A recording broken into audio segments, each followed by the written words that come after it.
Builder લોબીમાં ખૂબ જ મોટી વક ધરાવનાર અને શહેરના નામી વ્યક્તિ પર પોલીસનો ડોળો પડતા ફાર્મ હાઉસ પર રેડ કરી શહેરના નામી બિલ્ડરોને ઝડપી પાડ્યા છે।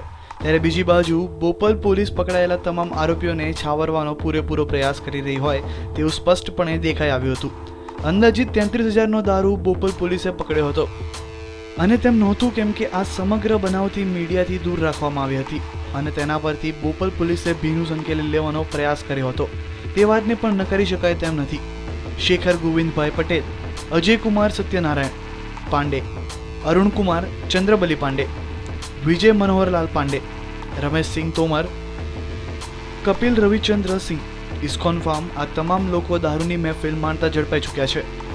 શરાબ ઓર શબાબની પાર્ટીઓ બોપલ વિસ્તારમાં થતી જ હોય છે, પરંતુ આજે અમદાવાદમાં શિરજ વિસ્તારમાં આવેલા અંકુર ફાર્મ હાઉસમાં બોપલ પોલીસે રેડ કરતા 6 નબીરાઓ દારૂની મહેફિલ માણતા ઝડપાઈ ચૂક્યા છે અને આ નબીરાઓ બીજા કોઈ નહીં બિલ્ડર લોબીના નબીરાઓ હતા।